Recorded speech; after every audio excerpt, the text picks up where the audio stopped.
इतिहास में एक ऐसे भी सुल्तान हुए हैं जिनकी रहमदिली ही उनकी बर्बादी का सबब बन गई। तो आज बात होगी जलालुद्दीन खिलजी की।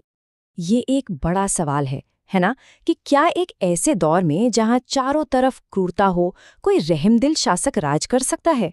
जलालुद्दीन खिलजी की कहानी इसी सवाल का एक बहुत ही दर्दनाक जवाब देती है। दिल्ली सल्तनत का वो दौर जब चारों तरफ बस क्रूरता ही थी, और उसी दौर में एक ऐसा सुल्तान आया जो शायद कह सकते हैं कि उस वक्त के लिए बना ही नहीं था। तो कौन थे ये जलालुद्दीन खिलजी?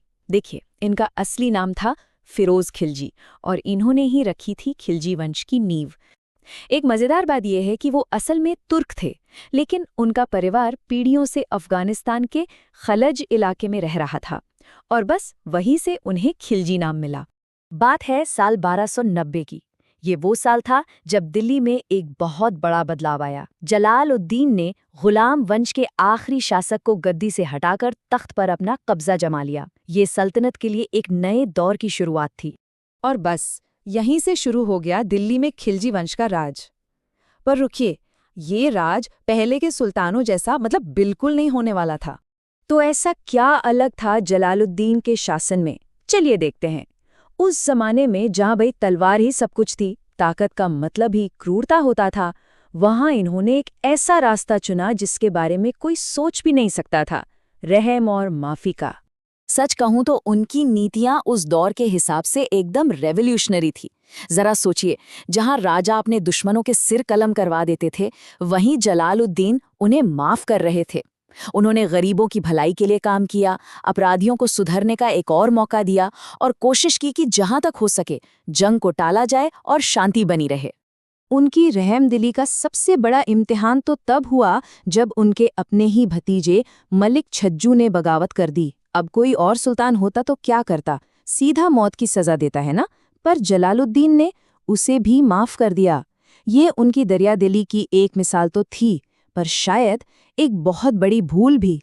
लेकिन सवाल वही था, क्या ये शांति ज्यादा दिन टिकने वाली थी? जल्द ही जलालुद्दीन की सल्तनत पर अंदर से भी और बाहर से भी खतरे के बादल घिरने लगे। देखिए, उनके सामने दो बड़ी चुनौतियां थीं। एक तो बाहर से मंगोलों का खतरा। इससे तो उन्होंने बड़ी होशियारी से निपट लिया, बल्कि कई मंगोलों को तो दिल्ली में शांति से बसने की इजाजत भी दे दी। लेकिन उन्हें इस बात का जरा भी अंदाजा नहीं था कि असली खतरा तो उनके घर में ही पल रहा था। जी हाँ, उनका अपना भतीजा और दामाद अलाउद्दीन खिलजी। अलाउद्दीन की एम्बिशंस को पंख तब लगे जब उसने दक्षिण भारत में देवगिरी पर एक कामयाब हमला किया। अरे, इस लूट से उसे इतनी दौलत और ताकत मिली कि जिसकी कोई हद नहीं थी। और अब उसकी नजरों में सिर्फ एक ही चीज थी, दिल्ली का तख्त। और अब कहानी उस मोड़ पर आ जाती है जो सबसे ज्यादा दर्दनाक है। एक ऐसा धोखा जिसने दिल्ली सल्तनत का नक्शा ही बदल कर रख दिया। ये पूरी एक सोची समझी साजिश थी। देखिए हुआ क्या। पहले तो अलाउद्दीन ने अपने चाचा सुल्तान को कड़ा में मिलने का न्योता दिया। जलालुद्दीन बेचारे अपने भतीजे पर आंख मूंद कर भरोसा करते थे और उससे मिलने पहुंच गए। और बस वहीं साल 1296 में भरोसे का कत्ल हो गया। अलाउद्दीन ने अपने निहत्थे चाचा की बेरहमी से हत्या कर दी और उन्हीं के खून से सने हाथों से खुद को दिल्ली का नया सुल्तान ऐलान कर दिया। तो सवाल उठता है कि जलालुद्दीन खिलजी को इतिहास कैसे याद रखे? उनकी विरासत सच पूछिए तो एक पहेली जैसी है, एक अजीब विरोधाभास। इसे ऐसे समझिए, एक तरफ तो उनकी दया और शांति की सोच ने एक मजबूत वंश की नींव रखी, लेकिन सिक्के का दूसरा पहलू भी है कि इसी दरियादिली को उनकी कमजोरी मान लिया गया। विद्रोहियों के हौसले बढ़ गए और आखिर में यही रहमदिली उनकी अपनी मौत का कारण बन गई। तो हम घूम फिर कर उसी पहले सवाल पर आ जाते हैं। जलालुद्दीन की दयालुता उनकी सबसे बड़ी ताकत थी या सबसे बड़ी कमजोरी?